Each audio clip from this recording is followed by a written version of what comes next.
Good morning, my dear students. How are you all? All are fine. That's good. चलिए अब हम अपना रुख अग्रसर करते हैं प्रश्नावली 11.2 की तरफ।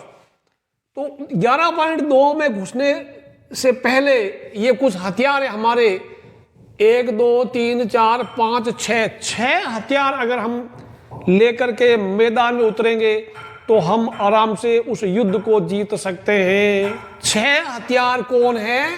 एक आयत है, एक वर्ग है, एक समांतर चतुर्भुज है, एक समलंब चतुर्भुज है, एक सम चतुर्भुज और एक सामान्य चतुर्भुज है।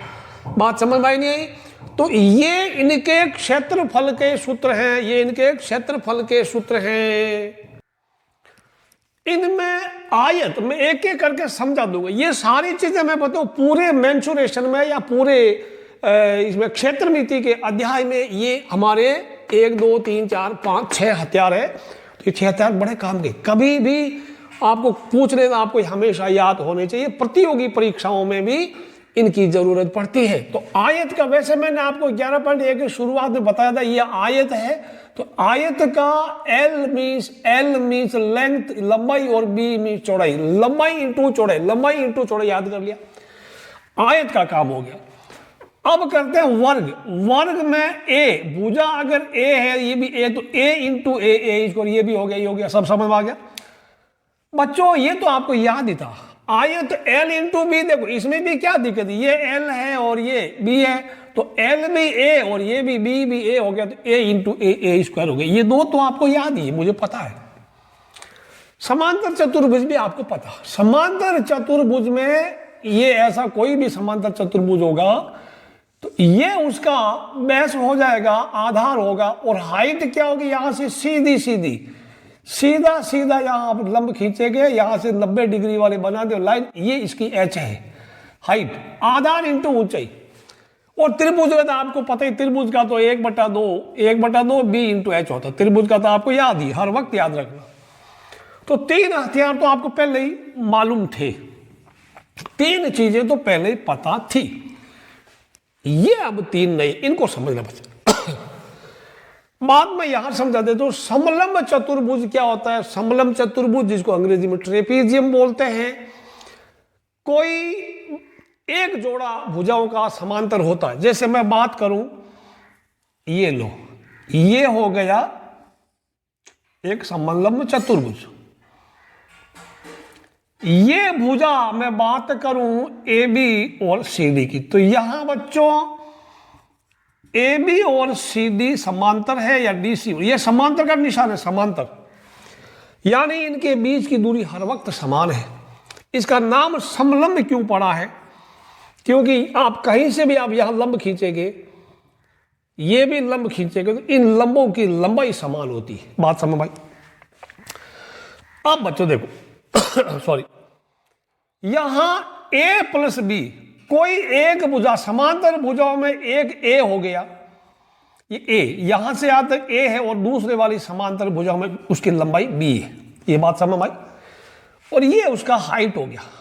हाइट तो सीधा होता है ना, सीधा, इसको हाइट मत मानना। तो यहां ये देखो A प्लस B, आप इसको A मान सकते हैं, इसको B मान सकते हैं, लेकिन हाइट तो 2 समांतर भुजाओं के बीच की लंबाई है, तो 2 समांतर भुजाओं के बीच की दूरी है। बात समझ में? तो ये क्या हो गया, 1/2 H गुणा A प्लस B, इनका इसका जोड़ करो, हाइट से गुणा करो। समझ में आई बात कि नहीं आई? आगे समझ पीछे सभी इधर क्या भाई, लेकिन आर यू राइटिंग, लिख रहे हो नहीं लिख रहे हो? तो आ गया 1/2 H A प्लस B, ये राम। A कौन है, B कौन है? ये दोनों समांतर भुजा, इनकी लंबाई, ये ऐसे भी हो सकता है, ये ऐसे भी हो सकता है। अब समांतर भुजा तो ये बन गई बच्चों, ये 2 समांतर भुजा है, ये लो ये लो। अब मान लो ये 10 सेंटीमीटर है, ये 7 सेंटीमीटर है, तो यहां A 10 ले लो और B ले लो 7। बात समझ आई? और इनके बीच की दूरी ये जो मान लो ये मैं ले लूं, ये 6 है, यहां से यहां तक ये 6 है, ये वाली ये 6, तो यहां H 6 होगी बच्चों। समझ आया? यहां मैं इसको 10 ले सकता हूं, तो ये B हमारा 7 हो गया, ये 6 हो गया। ये बात है समझ आई नहीं आपको? 1/2 H गुणा A प्लस बी। इसका सूत्र कैसे निकालेंगे? 1/2 H गुणा A प्लस बी। अब H कितना? H हमारा 6, A कितना है 10, B कितना है 7। ये कटा तो 3 हो गया, 3 गुणा 17 यानी इसका 51 वर्ग से। ये CM है तो ये CM स्क्वायर हो जाएगा। ये समझ में आया कैसे निकालते? 1/2 हाइट 6 गुणा A प्लस बी। आप इसको A मान सकते हैं, इसको B ले सकते हैं, किसी को ले सकते हैं। ठीक, ये चीज आपकी होगी क्लियर। सॉरी। तो समलम चतुर्भुज आपको समझ में आ गया। ठीक है, अब आगे बढ़ जवान। सॉरी, आगे बढ़ जवान, कर दुश्मन का मुकाबला। सम चतुर्भुज, आपको शक्ल तो याद है सम चतुर्भुज में चारों भुजाओं की लंबाई समान होती। एक तरफ समांतर चतुर्भुज जैसा ही है, समांतर चतुर्भुज में आमने सामने की भुजाएं सिर्फ समान होती है और समांतर होती है। इसमें चारों भुजाएं यानी ये सब समान है, तो ये सम चतुर्भुज, सम चतुर्भुज, समान 4 भुजाएं। यहां D1 देखो, आपको पढ़ा है मतलब D से क्या? D से डायागोनल, डायागोनल। तो D से डायागोनल, अब होता क्या? डायागोनल विकर्ण हो गया। यहां एक विकर्ण को आप D1 मान लो और दूसरे विकर्ण की लंबाई को D2 मान लो, और नाम इसका कुछ भी दे सकते हैं, ABCD। तो इसका सीधा हो जाएगा, मैं दोबारा करूं, 1/2 D1 इंटू D2। ये बात तो समझ में आई। 1/2 एक विकर्ण की लंबाई इंटू दूसरे विकर्ण की लंबाई। आप इसमें इसको D1 ले सकते हैं, इसको D2 ले सकते हैं, कोई फिक्स नहीं है। अब मैं आपसे पूछूं कि आप क्या अब इसका बता सकते हैं क्षेत्रफल? मान लो किसी का खेत ऐसा है समचतुर्भुज जैसा, ये किसी खेत की लंबाई और ये दोनों इस A से B C D, अगर कोई बोले AC आपका 100 मीटर है और BD हमारा 80 मीटर है, तो क्या आप इस खेत का क्षेत्रफल निकाल सकते हैं? तो ये AC हमारा D1 है और ये हमारा D2 है, तो क्या होगा? 1/2 D1 इंटू D2। 1/2 D1 कौन है? ये D1 100 हो गया ना, ये कितना 80 हो गया। बच्चा देख, 100 गुणा 80, काट डाल, चाहे इसको काटो चाहे इसको काटो, ये काटा 40, तो कितना आया? 100 गुणा 40 यानी 4000 मीटर स्क्वायर या वर्ग मीटर। ये समझ में आया? मैं फिर से बोलता हूं, आपको सम चतुर्भुज का अगर क्षेत्रफल निकालना है तो आप 1/2 D1 इंटू D2 इंग्लिश में बोलेंगे, it is the rhombus, area of rhombus equals to 1/2 D1 into D2। अब मैं इसकी अंग्रेजी में लिख दूंगा। अब एक चीज, ये बात क्लियर होगी? 1/2 D1 इंटू D2, ध्यान रखना बच्चों। ठीक, नेक्स्ट आ जाओ, एक एक करके सब समझ। अब कोई भी चतुर्भुज जो ना तो समांतर हो, ना समलंब हो, ना समचतुर्भुज, कुछ भी अलग तरह का हो, चारों भुजाएं अलग अलग नाप की, कोई समांतर भी नहीं है। मैंने ऐसा बना दिया, ऐसा बना दिया, ऐसा बना दिया, ऐसा बना दिया। अब इसका क्षेत्रफल कैसे निकालेंगे बच्चों? ध्यान रखना, बताओ। आपको ये तो मालूम है त्रिभुज का क्षेत्रफल 1/2 B इंटू H होता है ना, 1/2 B इंटू H त्रिभुज का क्षेत्रफल, ये तो आपको पता ही है। त्रिभुज का क्षेत्रफल क्या होता है बताओ? त्रिभुज का क्षेत्रफल 1/2 आधार इंटू ऊंचाई। तो आपके पास कोई भी खेत हो, आप इसको 2 त्रिभुजों में बांट लो। मैं बताऊं, मैं अगर ऐसे कर दूं इसको, तो AC को अगर मैं ले लूं, ये कोई D है, D हमारा डायगोनल है, ये डायगोनल है, विकर्ण है हमारा। मान लो एक विकर्ण AC हमें दिया हुआ D। अच्छा, अब तो हमारे पास 2 त्रिभुज बन गए, त्रिभुज ABC, त्रिभुज ADC। फिर से बोलता हूं, त्रिभुज ABC, ADC, 2 त्रिभुज बन गए। तो पूरे चतुर्भुज का क्षेत्रफल दो त्रिभुजों के क्षेत्रफल के बराबर होगा।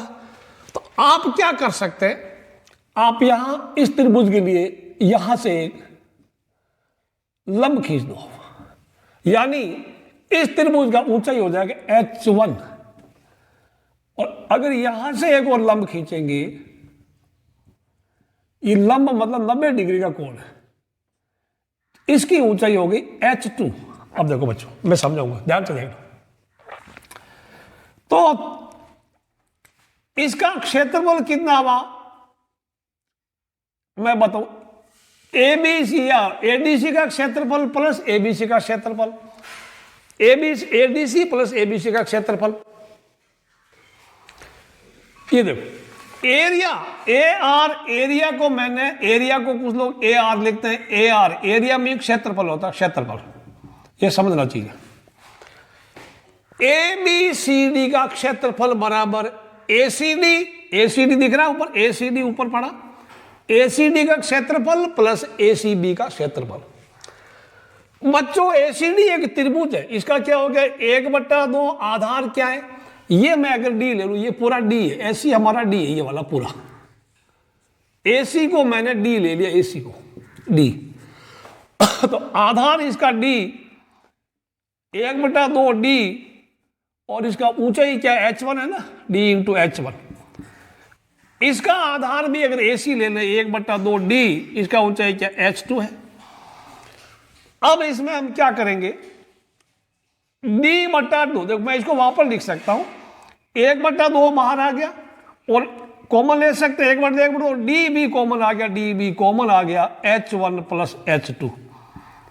ये एक सूत्र है 1/2 डी h1 प्लस h2। आप याद रखना, इसको साबित करना, सिद्ध करना जरूरी नहीं, सिर्फ सूत्र याद रखना, 1/2 D into h1 plus h2। इसको मैं हटा देता हूं, मैं जहां h1 और h2 दो बनाए गए त्रिभुजों ऊंचाइयां हैं, d एक दिया गया विकर्ण है, ये ध्यान रखना बच्चों। मैं वापस कर देता हूं इसके लिए d कौन है, d जो है d इसकी बात करो, मैं सिर्फ इसी की बात करूंगा, इसी की। d एक विकर्ण की लंबाई है, एक विकर्ण की लंबाई है, एक विकर्ण की लंबाई दे देगा, और बाकी दो ये h1 और h2 क्या है, दोनों त्रिभुजों ऊंचाई। h1 और h2 दोनों त्रिभुजों की ऊंचाइयां, दोनों त्रिभुजों की, त्रिभुज को ऐसा बोल सकते हैं कि ऊंचाई, ऊंचाइयां। ये बात समझ में आई आपको। मैं तो बोलूंगा वीडियो को पॉज करके आप इनको लिख लीजिए, कहीं नोटबुक में पॉज करके लिखो आप बच्चों।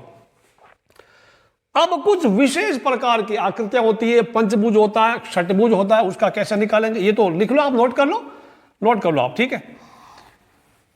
अब मैं आपको बोलूं कि जैसे मान लो आपके पास एक आ गया, इसको भी मिटा सकते हैं हम लोग, समझ में आ गया। ये आपको लिखते जाना सारा, ये सारणी तो मैं तो बोलूंगा किताब में कोई खाली जगह दे के लिख लो। अब आपको बोल दिया, एक आपके पास आ गया षटभुज, समषटभुज, समषटभुज, ध्यान रखना क्या ये, समषटभुज, समान 6 भुज है। इसका क्षेत्रफल के लिए आप क्या करेंगे, मैं तो बोलूंगा 2 तरीके, आप ऐसे कर लो, ऐसे कर लो, तो ये तो बन गया आयत, एक आयत का निकाल लो, ये बन गया त्रिभुज, और ये बन गया त्रिभुज। तो अब त्रिभुज का आपको आता ही है, आपको क्या आयत के लिए मान लो ये आपको दे देगा, ये मान लो ये 4 षट, ये 4 है, ये भी 4, सभी भुजाएं 4 ही है ना, 4 4 4 समषटभुज में। अच्छा, तो ये भी आप पता कर सकते हैं, ये मालूम, ये आपको दे भी सकता है, बोल देगा, कोई दिक्कत नहीं। तो आप इस त्रिभुज का 1/2 आधार ऋण ऊंचाई, ठीक है बच्चों, और इसका लंबाई इंटू चौड़ाई, आयत का लंबाई इंटू चौड़ाई कर लेना, इनका आधार इंटू ऊंचाई कर सकते हैं। तो ये भी हो गया। मान लो आपको पंचभुज दिया, पंचभुज दे दिया सिर्फ, ये लो, तो इसका कैसे करें, आप कुछ भी कर सकते हैं। देखो आप ऐसे कर लो, आप ऐसे करो, कितने त्रिभुज बन गए, 3 त्रिभुज बन गए, इसका त्रिभुज हो गया 1/2, तो आपको आधार ऊंचाई यह सब दिया होगा। अब कोई बच्चा बोलेगा कि सर मैं समषटभुज का, मेरे पास एक और तरीका भी है, क्या तरीका बताओ? सम षट भुज वापस करते हैं, समान 6 भुज है, तो आप बिल्कुल इनको भी मिला सकते हैं। तो आपके पास ये बन गया, क्या बना है? समलंब चतुर्भुज बना। ये रहा, 2 समलंब चतुर्भुज बने और ये दोनों बराबर बराबर। ये क्या समलंब है? ये समलंब चतुर्भुज है। तो एक का निकालो, ये आपका ए हो जाएगा, ये बी हो जाएगा, उनके बीच की दूरी आपको दी होगी, दिस विल बी एच। तो बच्चों ये सारी बड़े काम की है, ये हमारे रणभूमि में उतरने से पहले ये हमारे हथियार है, ये तोपे हैं, बंदूकें, यही सब कुछ है हमारे पास। इनको आप याद करो, लिख लो बढ़िया सा। क्षेत्रमिति में या मेंसुरेशन में यही फॉर्मूले काम आएंगे। अब प्रश्नावली 11.2 शुरू करते हैं। पहला सवाल ये रहा आपके सामने, स्क्रीन देखिएगा, मैं यहां से पढ़ रहा हूं किताब में। एक मेज के ऊपरी पृष्ठ का आकार समलंब चतुर्भुज जैसा है। यदि इसकी समांतर भुजाएं 1 मीटर और 1.2 मीटर है, मैंने चित्र बना रखा है, और इन समांतर भुजाओं के बीच की दूरी 0.8 मीटर है, 8 मीटर है, 0.8, तो इसका क्षेत्रफल ज्ञात कीजिए। बच्चों ये समलंब चतुर्भुज है, तो यहां h, इनके बीच की दूरी 0.8, इनमें से किसी को a ले लो, किसी को b ले लो। तो यहां h कितना है? 0.8, a कितना? 1.2 और b हमारा 1 मीटर। ये मीटर लिख सकते हैं आप। ओके, तो यहां सूत्र लिख रहा, समलंब चतुर्भुज का क्षेत्रफल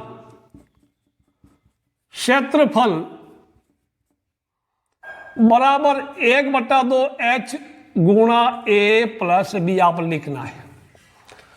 अब 1/2 h कितना? 0.8, a कितना है? 1.2, b हमारा 1 है।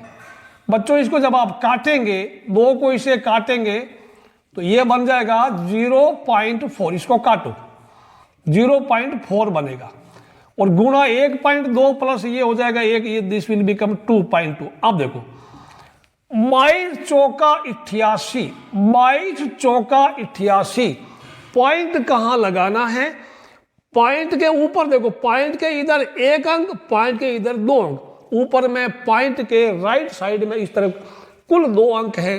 तो यहां पे भी पॉइंट ऐसी जगह लगाइएगा ताकि उसमें भी पॉइंट के बाद 2 अंक होने चाहिए। तो यहां पे 1 2, तो यहां कितना? 1 2, या 1 2 यहां लगा दो। अब इकाई लिखना भूलना नहीं, सारे मीटर मीटर मीटर में यहां मीटर स्क्वायर लिख दूं, यह आपका उत्तर है, लिख दो, नोट करो। पहला सवाल खत्म हो आपके लिए। दूसरा सवाल आपके लिए ये रहा, पर्दे पर देखिएगा। एक समलंब चतुर्भुज का क्षेत्रफल 34 सेंटीमीटर स्क्वायर है और उसकी ऊंचाई 4 सेंटीमीटर है। समांतर भुजाओं में से एक की लंबाई 10 सेंटीमीटर है, तो दूसरी समांतर भुजा की लंबाई ज्ञात कीजिए। बच्चों विद्यार्थियों यहां देखिए, ये चित्र वही काम आ गया। तो यहां पे क्या क्या दिया हुआ देखो, h दिया हुआ आपके पास 4, ये क्या सेंटीमीटर है ना, 4 सेंटीमीटर दिया हुआ, दिस इज सेंटीमीटर, सब सेंटीमीटर है। अब h दिया हुआ है, ये a और b में आप किसी को a ले लो, किसी को b ले लो, कोई फर्क नहीं पड़ता। मैं देता हूं, हमारा b ले लिया है, b दे दिया 10 सेंटीमीटर। ओके, तो क्षेत्रफल दे दिया, तो आपको मालूम क्या करना है बच्चों, ये ध्यान दो, आपको a मालूम करना है। h दिया हुआ है, b दिया हुआ है और a मालूम करना। मैं बताऊं, इसको a और इसको b लिख सकते हैं। अब समांतर समलंब का क्षेत्रफल दे दिया 34, यानी 1/2 h गुणा a प्लस b, वो हमारा है 34। इसका सूत्र लिख दिया हमने। अब यहां से पकड़ पकड़ के h और b का मान यहां रख दो। 1/2 h कितना है? 4, और a हमें नहीं मालूम, b हमें दिया है 10 बराबर 34। ये हमारी बात। अब ये काट डाला तो ये 2 हो गया, 2 गुणा a प्लस 10 बराबर 34। ये काटो काटो। अब कोष्टक खोल लो, आपने पढ़ा को का भागू जो पहले कोष्टक खोलो, मतलब कोष्टक खोलने का मतलब यहाँ कोई चिन्ह नहीं है, इसका मतलब 2 को इससे गुणा कर दो। तो यहाँ 2a प्लस 2 को 10 से किया तो 20 बराबर हो गया 34। अब आपको पता ही है ये 34, 2a 20 उधर आया तो 34 माइनस 20, तो 2a बराबर कितना 14, तो a बराबर 14/2 भाग लग जाएगा 7 सेंटीमीटर, आपका उत्तर आ जाएगा। तो दूसरी समांतर भुजा की लंबाई 7 सेंटीमीटर है। इसको लिखो, आप नोट कर लो, वीडियो को पॉज करके पूरा इसका हल लिख लो बच्चों, और परीक्षा में आप चित्र जरूर बनाना है। सवाल नंबर 3 देखिए, पर्दे पर देखिएगा। एक समलंब के आकार के खेत ABCD की बाड़ की लंबाई 120 है, यानी बाड़ की लंबाई बोले तो परिमाप उसका 120 मीटर है। बाकी भुजाएं यदि BC 48, CD 17, AD 40 मीटर है, तो इस खेत का क्षेत्रफल ज्ञात कीजिए। भुजा AB समांतर भुजा AD तथा BC पर लंब है। ये AB लंब है AD तथा BC पर, आपको इसका क्षेत्रफल ज्ञात करना है। बच्चों क्षेत्रफल के लिए क्या आपको मालूम है, ये हमारा, इसको मैं A मान लूं, इसको मैं B ले लूं, तो हमारे पास H है ही नहीं ना। तो जो ये लंब की लंबाई वही H होता, तो मैं अभी H मुझे नहीं पता, तो ये परिमाप दिया है ना, इसकी वजह से हम लोग H मालूम कर सकते हैं। कैसे? ये प्लस ये प्लस ये प्लस ये, यानी H प्लस 48 प्लस 17 प्लस 40 बराबर 120। ये बात समझ में आई? ये बोल रहा है कि चारों भुजाओं की लंबाई 120 मीटर है। चारों भुजाओं में ये H हो गई, 48 हो गई, 17 हो गई, 40 हो गई। अब हम यहां से H निकाल सकते हैं। तो इन सबको जब जोड़ा आपने, तो ये कितना हो गया, H प्लस इनका जोड़ हो गया 105 बराबर 120। तो H बराबर 120 माइनस 105 मिला के ये हो गया 15, यानी H बराबर हमारा 15 हो गया। तो ये हमारा 15 है। अब क्षेत्रफल क्या हो गया, इसलिए क्षेत्रफल मैं यहां कर सकता हूं, I can do it here. तो क्षेत्रफल हमारा हो गया बच्चों, क्या हो गया, 1/2 H into A plus B। अब सब है आपके पास, H आपके पास कितना 15 आया, A कितना है, A इज 48, B हमारा 40। ये बात समझ भाई, ये 15 कटता नहीं है तो नहीं करता। अच्छा दूसरी चीज, 2 को यहां से मत काटना, 48 से नहीं काटना, 40 से, क्योंकि ये प्लस में है यहां पर। अगर ये इंटू में होता तो कट जाता। तो मैं अभी 1/2 15, इनका जोड़ हो गया 48 और 40, दिस विल बिकम 88। अब बच्चे तो इसे काटेगा, 2 से कटा तो ये हो जाएगा 15 इंटू 44। देखो काटो, अब 15 को 44 से जब आप गुणा करेंगे, मैं बताऊं 15 इंटू 44 कैसे करते हैं। 15 चौका 60 और चौका 60 कितना हो गया 660। तो इसका गुणा हो गया 660 मीटर स्क्वायर है। ये हमारा उत्तर है। इस खेत का क्षेत्रफल ये 660 मीटर स्क्वायर। इसको लिखो, नोट करो, बढ़िया है, लिखो सुंदर सुंदर अक्षरों में। चौथा सवाल, एक चतुर्भुज आकार के खेत का विकर्ण 24 मीटर है। तो मैं ये बना दिया, मैं विकर्ण को यहां 24 लिख दूं, दिस इज 24। ओके, और शेष सम्मुख शीर्षों से इस विकर्ण पर खींचे गए लंब 8 मीटर और 13 मीटर है। तो यहां से मैंने एक लंब खींच दिया और यहां से एक और लंब खींच दिया।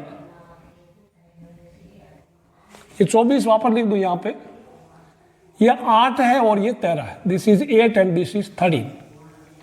अब याद ध्यान बच्चों, तो यहां ये क्या है, इसका क्षेत्रफल पूछा है अभी। खेत का क्षेत्रफल क्या दिया आपको पास, क्या मसाला है, देखो यहां पे आपको दे दिया, डी दे दिया है 24, H1 दे दिया 8 और H2 दे दिया है 13। ये मीटर लिख सकते हैं, मतलब समझ आई नहीं? अब ये न तो समलंब चतुर्भुज है, ना समचतुर्भुज है, ना आयत ना वर्ग है, तो अलग टाइप का ही है। और नॉर्मल एक सामान्य चतुर्भुज है। तो इसका क्षेत्रफल क्या होगा? क्या आप में इसको बता सकता है भाई? बोलो बोलो बोलो। तो दिस विल बी 1/2। हाँ सही बोला किसी ने पीछे। H1 प्लस H2 याद किया आपने अभी अभी। 1/2 D कितना? 24। H1 8 प्लस 13 भी लिख सकते हैं। इसको काटा तो ये 12 हो गया और ये हो गया 21। 12 को 21 से गुणा करो, 12 1 12, 12 दूना 24, 2 5 2 यानी 252 मीटर स्क्वायर उत्तर है। बहुत आसान, बहुत आसान। इसको भी लिखो, लिख लो। सवाल नंबर 5 आ गया आपके सामने। किसी समचतुर्भुज के विकर्ण 7.5 सेंटीमीटर एवं 12 सेंटीमीटर है, इसका क्षेत्रफल ज्ञात कर दो। समचतुर्भुज का अगर विकर्ण दिया, मैंने चित्र पहले बना दिया, तो ये हो गया विकर्ण आपका। दूसरा विकर्ण ये हो गया।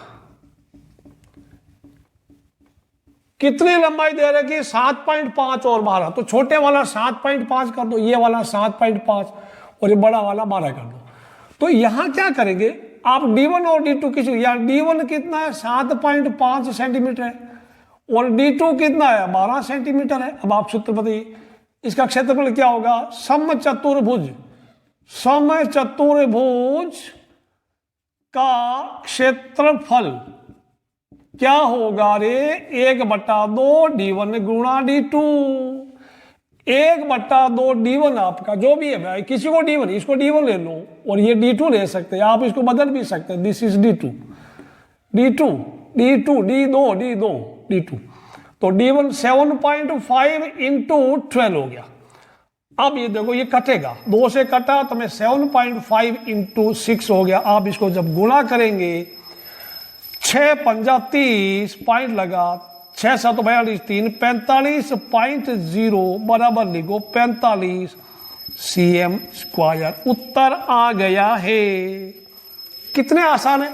अच्छा, ये चित्र आप बनाओ तो भी चलेगा, परीक्षा में ना बनाओ तो भी चलेगा, लेकिन प्रश्न पत्र में अगर कोई चित्र दिया है तो आप उत्तर पुस्तिका में भी चित्र जरूर बनाएंगे। यहां पे बनाओ तो ठीक है, लेकिन बनाने से थोड़ा आसान हो जाएगा हमारा काम, समझ में अच्छे तरीके से आ जाएगा।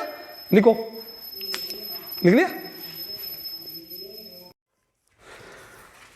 अगला सवाल ये रहा आपके सामने, सवाल नंबर 6। एक समचतुर्भुज का क्षेत्रफल ज्ञात कीजिए जिसकी भुजा 6 सेंटीमीटर और शीर्ष लंब 4 सेंटीमीटर है। ये सामने से लंब खींचा गया किसी भुजा पर, आमने सामने भुजा पर, उसकी लंबाई 4 सेंटीमीटर। यदि एक विकर्ण की लंबाई 8 सेंटीमीटर है तो दूसरे विकर्ण की लंबाई ज्ञात करो बच्चों। अब एक चीज याद रखना, सभी समचतुर्भुज समांतर चतुर्भुज भी होते हैं। तो अब समांतर चतुर्भुज का क्षेत्रफल का सूत्र आपको मालूम है, आधार इंटू ऊंचाई, और समचतुर्भुज का क्षेत्रफल होता है 1/2 D1 गुणा D2। तो पहले तो ये लिख दो, ये मैं लिख देता हूं आपके लिए, ABCD। इसका क्षेत्रफल, ABCD का क्षेत्रफल अगर आप लिखेंगे तो वो होगा B इंटू एच भी हो जाएगा। और B कितना है बच्चों? B या 6 इंटू 4 बोले तो 24 सेंटीमीटर इसको उत्तर हो जाएगा, क्योंकि ये एक तरह का समांतर चतुर्भुज है।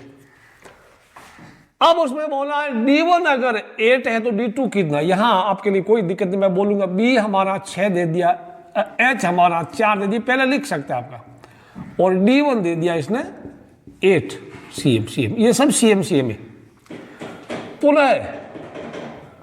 पुनः आपको पता है 1/2 D1 गुणा D2 बराबर भी 24 है, क्योंकि अगर समचतुर्भुज का सूत्र लगाएं तो 1/2 D1 गुणा D2 और वो 24 हमने निकाल लिया है। बच्चों ये ध्यान रखो, यहां पर इसको 4 इंटू 6 भी कर सकते हैं। तो 1/2 D1 कितना? यहां पे D1 हमारा 8 पड़ा, into 8 into D2 equal to 24। ये कितना कटा? तो 4 D2 इक्वल टू 24, और D2 इक्वल टू कितना आ गया 24/4, यानी D2 हमारा 6 सेंटीमीटर हो गया। तो एक उत्तर तो ये हो गया आपका और दूसरा उत्तर हो गया ये वाला, इसको लिखो आप। तो दूसरा विकर्ण 6 सेंटीमीटर लंबा है और उसका क्षेत्रफल 24 सेंटीमीटर स्क्वायर है, या 24 वर्ग सेंटीमीटर, इसको नोट कर लो बढ़िया सा। सवाल नंबर 7 देखिए बच्चों, यहां पे किसी भवन के फर्श में समचतुर्भुज के आकार की 3000 टाइलें हैं और इनमें से प्रत्येक के विकर्ण 45 सेंटीमीटर एवं 30 सेंटीमीटर लंबाई के हैं। मैंने बना दिया यहाँ पे D1 45 सेंटीमीटर, D2 30 सेंटीमीटर है।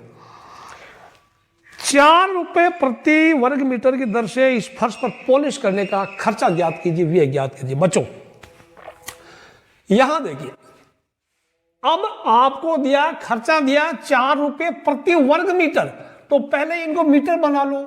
सेंटीमीटर को मीटर में बदलने के लिए क्या करते हैं 45/100, यानी ऐसे कर लो आप, चलेगा ऐसे कर लो कोई दिक्कत नहीं है, मीटर कर लो। और ये 30/100 बोले तो क्या होगा, कटा 3/10 आ गया।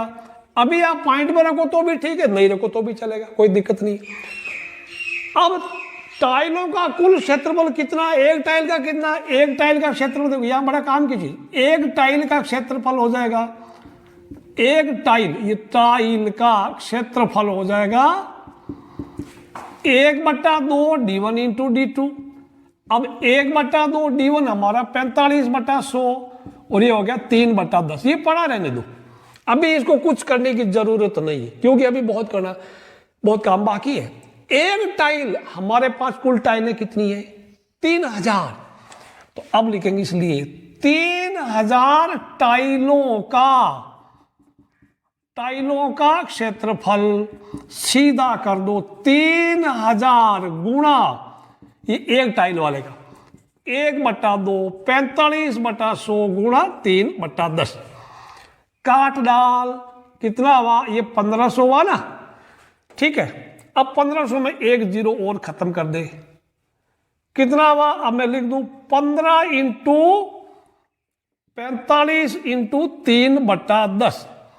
ध्यान रखें ये मीटर स्क्वायर है, वर्ग मीटर है बच्चे, ठीक। अभी भी गुणा मत करो, अगर ये फाइनल होता तब गुणा करते। अब बोल रहा खर्चा या व्यय कितना होगा, खर्चा कितना होगा बच्चों, इनके क्षेत्रफल को 4 से गुणा कर दो, 4 इंटू 15 इंटू 45 गुणा 3/10। ये आया समझ में। अब देख, चिंता मत कर प्राणी, मैं लिखूंगा 15 चौका 60, इसका 60 हो गया, और 45 कितना हो गया, ये 15 चौका 60 और ये 45 को 3 से किया तो कितना हो गया 15 चौका 60, 4 इंटू 15 इंटू 45 इंटू 3। चलो ये कर दिया, चलो बाद में देखेंगे। 45 को 3 से किया, या भी रहने दो, 45 इंटू 3/10 हो गया। ये कितना हमारे, ये लो ये हो गया। अब मेरे पास आ गया 6 इंटू 45 इंटू 3, तो मैं लिख सकता हूं 6 या 18 इंटू 45, तो यह आपका हो जाएगा, उत्तर आ जाएगा 18 5 नहीं, 18 चौक 72, तो ये हो जाएगा 810 रुपीज आएगा, ठीक है। इसको लिखो आप, कैसा लगा, 810 रुपया दिख तो रहा है ना, 810 रुपया आराम से लिख लो, गुणा ध्यान से कर लेना है, गुणा ध्यान से कर लेना। आप इसको पहले 45 को 6 से करेंगे तो भी आ जाएगा, और फिर 3 से कर लेना, या मैंने 6 या 18, फिर 18 को 45 आसानी से होता है, 18 5 नहीं, 18 चौबत गुणा कर 810 रुपया आ जाएगा। लिखो इसको।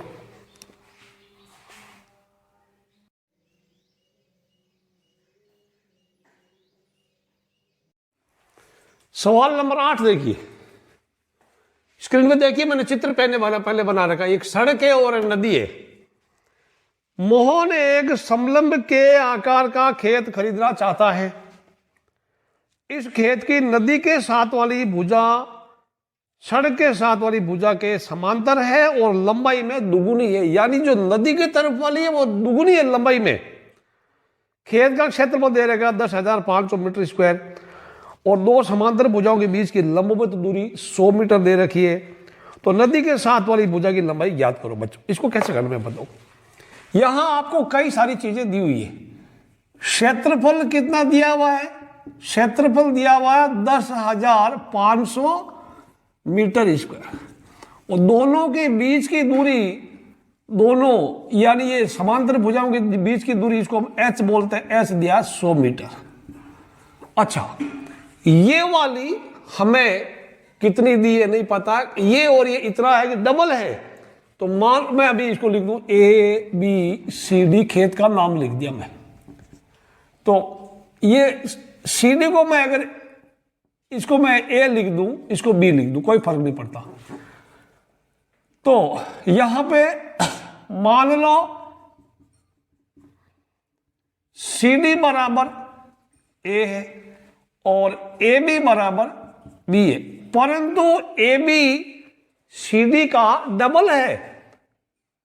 ठीक है, दिया हुआ है तो हम लिख देंगे वो ए बी जो हमारा है, बी कितना है, ये ए है तो ये 9 है, ये समझ में आई बात। ये 10 है तो ये 20 है, ये ए है तो ये 2 है, 2a। तो बी को मैंने 2a ले लिया, यहां मैं बी को 2a लिख सकता हूं, यहां भी लिख दू, कोई दिक्कत नहीं।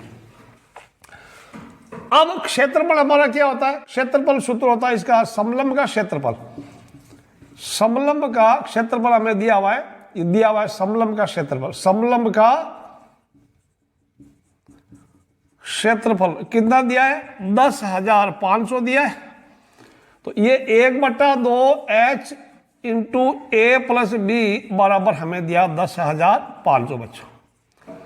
यहां आप मान रख दीजिएगा 1/2, यह आपको मालूम करना और आपको इसमें ये बड़ी वाली यानी ए बी पता करनी, ए बी आपको मालूम करना है, यहां ध्यान रखना। तो एच कितना है, 100 हो गया।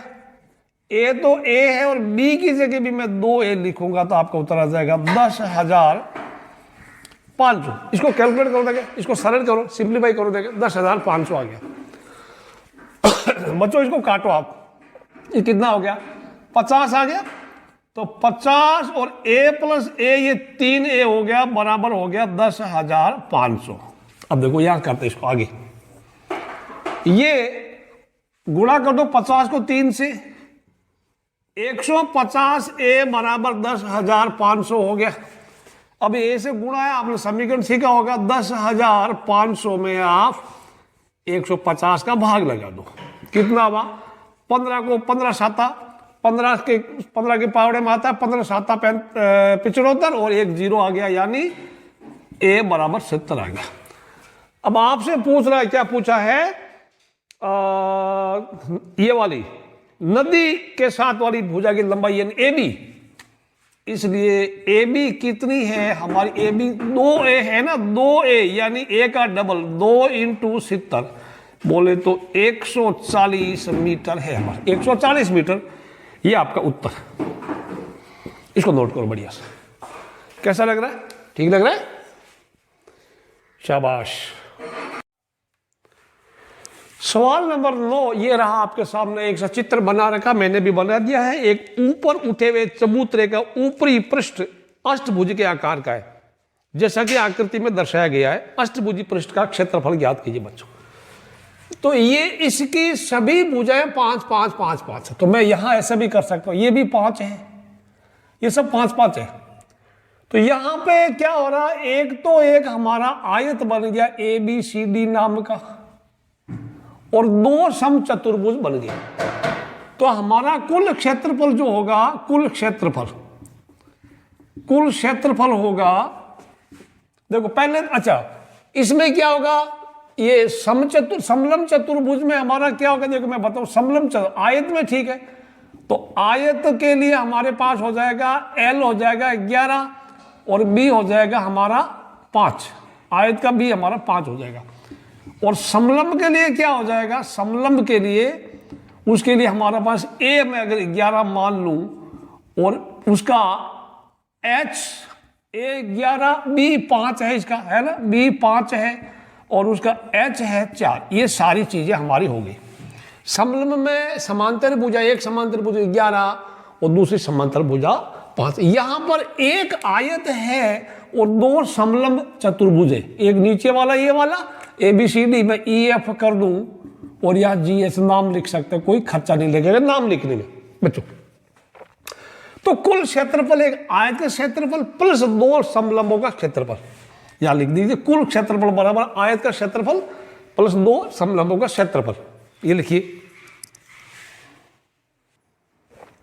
ये लिख दीजिए एक आयत का क्षेत्रफल प्लस दो समलंबों का क्षेत्रफल। एक आयत हमारा L इंटू बी होता है और प्लस दो समलंब है तो दो को बाहर लिख दिया।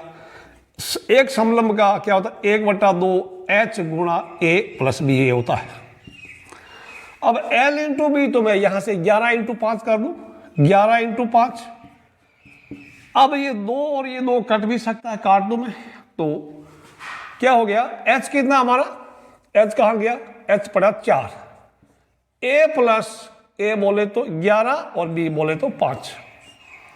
ये 11/55 प्लस 4 गुणा ये कितना हो गया 11×5 = 16, तो ये हो जाएगा 55 प्लस 16 चौक 64, 55 प्लस 64 अगर इसको जोड़ेंगे तो 119 मीटर स्क्वायर आपका उत्तर आ जाएगा। तो ये कुल क्षेत्रफल 119 मीटर स्क्वायर है। इस चीज को आप लिख लो, बढ़िया सा नोट कर लो, नोट कर लो। सवाल नंबर 10 ये रहा आपके सामने। एक पंचभुज आकार का बगीचा है, इसका क्षेत्रफल ज्ञात करने के लिए ज्योति और कविता ने इसे दो विभिन्न तरीकों से विभाजित किया। दोनों तरीकों का उपयोग करते हुए इस बगीचे का क्षेत्रफल ज्ञात कीजिए। क्या आप इसका क्षेत्रफल ज्ञात करने की कोई अन्य विधि बता सकते हैं? तो ये तो दिया हुआ है 15 मीटर है, ये 15, ये पूरा 30 है। ज्योति वाला ये, तो बच्चों ज्योति ने इसको दो समलंब चतुर्भुजों में बांट दिया, यहां से यहां तक लंब खींचा हुआ निशान लगाए। तो ज्योति के लिए ये वाला पूरा 30 है, ये 30 हो गया, तो एक समलंब चतुर्भुज का A 30 हो गया। ये 15 है तो उसका आधा 15/2 यानी समलंब चतुर्भुज की ये जो है H है 15/2 हो जाएगा। 15 का 15/2 लिख दो या 7.5 7.5 लिख दो। बच्चों अभी और देखो, अब B क्या, ये B 15 है ना, या ये ले लो। तो इस समलंब चतुर्भुज में आपको H मालूम है, A मालूम है, B मालूम है, तो इसका क्षेत्रफल कितना होगा, दो समलंबों का क्षेत्रफल। अब दो तो दो है, समलंब का क्षेत्रफल क्या होता है 1/2 H गुणा A प्लस B। अब मैं 2 से 2 काट दूं तो कोई दिक्कत नहीं है। H हमारा कितना 15/2 फिर आ गया वापस 15/2। A यहां 30 है, यहां से लिख दो पकड़ के, या वहां से लिख दो। B हमारा 15 है, ये 15/2 गुणा 30 और 15 हो जाएगा 45। इसका जब आप गुणा करेंगे ये बन जाएगा कितना बनेगा 675/2। तो कुल मिला के उत्तर आ जाएगा हमारा 337.5 मीटर स्क्वायर, वर्ग मीटर है ये इसका ज्योति का ये उत्तर आया। अब आ जाओ कविता का। कविता के लिए क्या क्या बताओ, ये कविता का ये तो एक वर्ग है और ये एक त्रिभुज है, ये एक त्रिभुज है कविता का। तो इसका क्षेत्रफल क्या होगा, एक वर्ग का क्षेत्रफल प्लस एक त्रिभुज का क्षेत्रफल। तो त्रिभुज में देखो यहां से यहां तक 15, ये पूरा 30 है, तो त्रिभुज की ऊंचाई कितनी हो जाएगी यहां पे त्रिभुज के लिए, मैं त्रिभुज के लिए वर्ग के लिए क्या है, वर्ग की भुजा कितनी है, वर्ग की भुजा A बराबर 15 है। और त्रिभुज के लिए त्रिभुज का आधार कितना है, यहां पे देखो बच्चों, त्रिभुज का आधार या बेस वो भी 15 है। और त्रिभुज की ऊंचाई कितनी है, त्रिभुज की ऊंचाई वो H वो भी 15 है। ये मीटर आप लिख सकते हैं। तो इसका भुजा इसको और इसका 1/2 आधार गुणा ऊंचाई, आप सूत्र लिखिएगा, सूत्र लिखो, मान करो, देखे पता करो। ये मैंने हल कर दिया, देखो त्रिभुज का आधार लिख दिया, ऊंचाई लिख दिया, कुल क्षेत्रफल वर्ग का क्षेत्रफल प्लस एक त्रिभुज का क्षेत्रफल आ गया। वर्ग का भुजा स्क्वायर प्लस त्रिभुज का 1/2 B इंटू H, भुजा यहां A 15 square plus 1/2 B into H यानी 15 इंटू H, 15 इंटू 15, 15 का वर्ग 225 होता है। ये 225/2, तो 225 का आधा करिए 112.5, इसको जोड़ दिया 337.5 मीटर स्क्वायर हो गया। अब ये पूछ रहा है इसका क्षेत्रफल ज्ञात करने की क्या कोई और विधि? हाँ, बहुत सारी विधियां हैं, कोई दिक्कत नहीं। आप इसको ऐसे बना लो, त्रिभुज बना लो, एक त्रिभुज बना लो, फिर दूसरा भाग चतुर्भुज बनेगा, कुछ भी बना सकते हो। तो मेन चीज आपका ये हो गया, इसको नोट करो बच्चों, लिख लो, नोट कर रहे हो। आखिरी सवाल नंबर 11 ये रहा आपके सामने, बना रखा मैंने, स्क्रीन पे लिख रखा बच्चों। संलग्न पिक्चर फ्रेम के बाहरी एवं अंत्य विमाएं क्रमशः 24 सेंटीमीटर और 28 सेंटीमीटर है एवं 16 सेंटीमीटर और 20 सेंटीमीटर है। यदि फ्रेम के प्रत्येक खंड की चौड़ाई समान है तो प्रत्येक खंड का क्षेत्रफल ज्ञात कीजिए। देखो बच्चों, बाहर से 24 गुणा 28 है, अंदर से ये 16 गुणा 20 है, या ऐसे 20 गुणा 16 बोलता। ये सब चौड़ाई समान है, तो आप साफ साफ देखेंगे तो ये स्पष्टतः है प्रत्येक खंड एक समलंब है, प्रत्येक खंड एक समलंब है।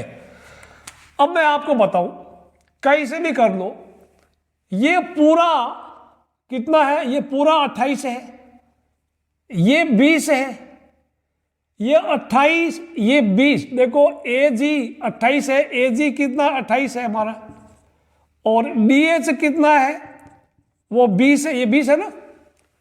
तो इनमें डिफरेंस कितना हुआ? AG माइनस DH, ये समझो कितना हो गया? 28 माइनस 8 हो गया।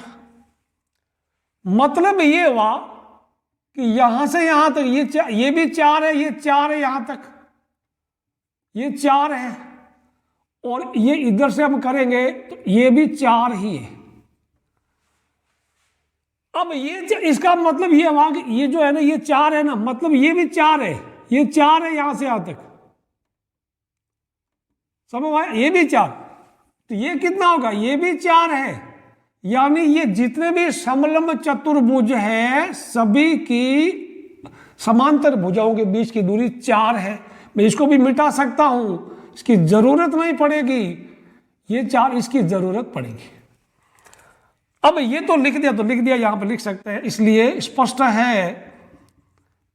है कि प्रत्येक समलंब चतुर्भुज की समांतर भुजाओं के बीच की दूरी 4 सेंटीमीटर यहां लिखना पड़ेगा।